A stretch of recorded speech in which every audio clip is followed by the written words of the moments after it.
Hello.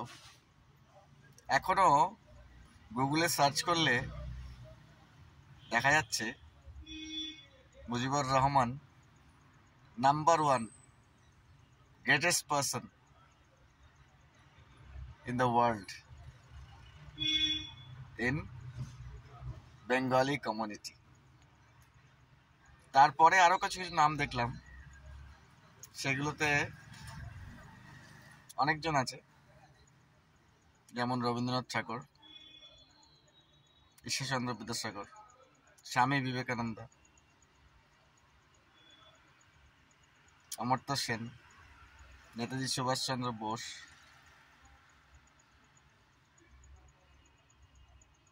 আরো কিছু Bengali Muslims. So আমি একটা ব্যাপারে আশ্চর্য হয়ে গেলাম যে মানুষ একজন গ্রেটেস্ট বেঙ্গলি, যে তাকেও এতটা নিচে নামাতে পারে, এটাও সম্ভব?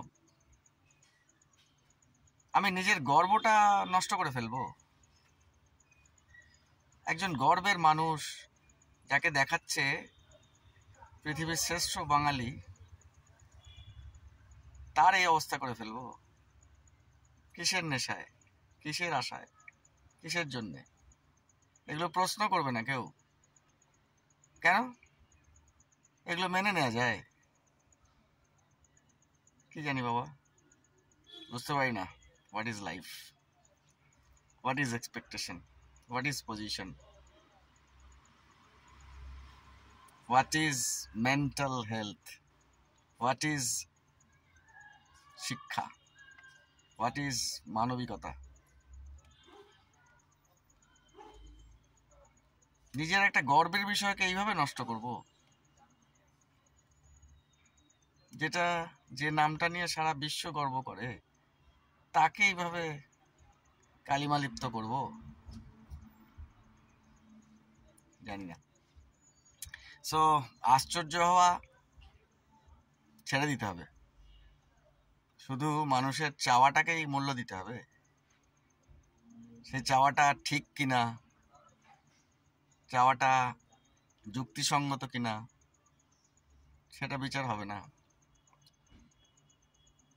জানি না, কিছু প্রশ্ন তো থেকেই যায়। কিসের আশায়, কি উদ্দেশ্যে, কেন? এগুলো তো থাকবেই মনে প্রশ্ন, উত্তর পাওয়া যায় না। শুধু এইটুকু বুঝলাম যে মানুষ অন্যায় করবেই, সেই অন্যায়ের ফল কিছু মানুষকে ভোগ করতে হবেই। সে যত ভালো মানুষই হোক না কেন, তারও দুঃসময় আসতে পারে, তাকেও নিচে নামিয়ে ফেলা যেতে পারে। কি স্বার্থ সিদ্ধিতে এইসব হচ্ছে বুঝতে পারি না। এগুলো যারা বোঝার, তারা কেন দায়িত্ব নিচ্ছে না?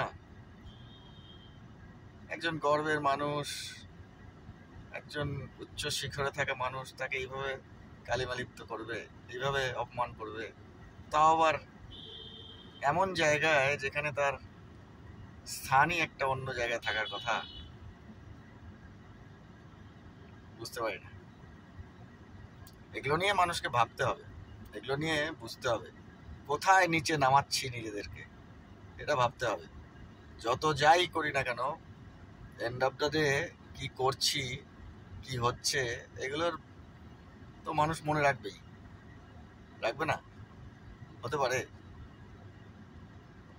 সো নিজেকে এতটা নিচে নামাবো না যাতে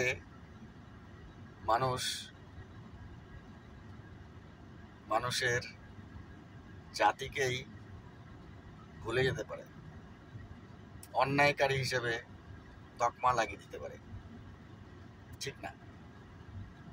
ঠিক ঠিক করে বিচার হওয়ার দরকার ছিল। ঠিক কথা, ঠিক কাজ, ঠিক মানসিকতা নিয়ে বিচার করার দরকার ছিল। প্রত্যেকটা মানুষই মানুষ, তো একটা দুটো ভুল হতে পারে, কিন্তু তার বিচার করতে হবে না? সে মানুষটা কে, কি করেছে সারা জীবন, তার দোষ কতটুকু, গুণ কত বড়, এগুলো বিচার করব না। হতে পারে উচ্চ আসন পাওয়াটা খুব কঠিন, সেই আসন থেকে নামানোটাও যে এতটা সহজ হতে পারে এটা ভাবতেই পারিনি। পুরো 5ই আগস্ট 2024-এর পর থেকে যা যা দেখলাম, অনেক কিছু, পুরো মানসিক কন্ডিশনটাকেই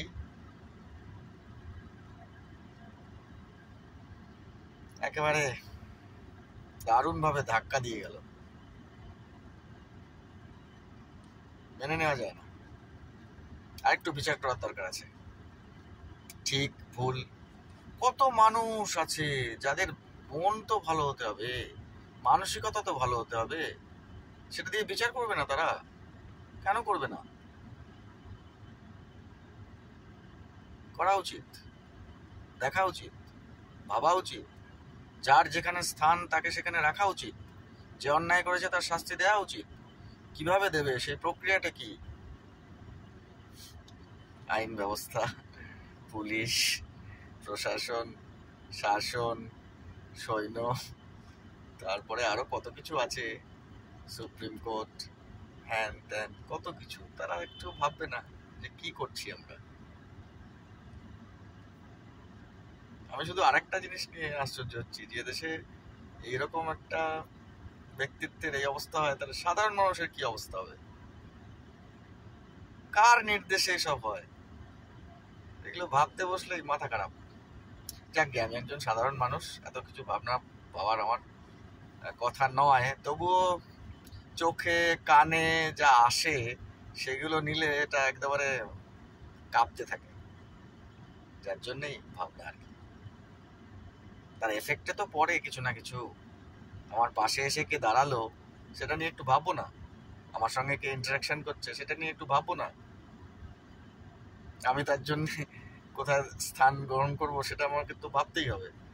পৃথিবীটা তো এখন এরকম নয় যে শুধু একা একা দরজা বন্ধ করে দিলে আমার হয়ে গেল। এটা তো এরকম জীবন নয়। জীবনটা অনেক ওপেন, অনেক সুন্দর, সম্মানের, ভালো লাগার। এগুলো ভুলে যাব সব, কি জানি। আর একটু মানবিকতা নিয়ে ভাবার দরকার আছে। সবাইকে ভাবতে হবে।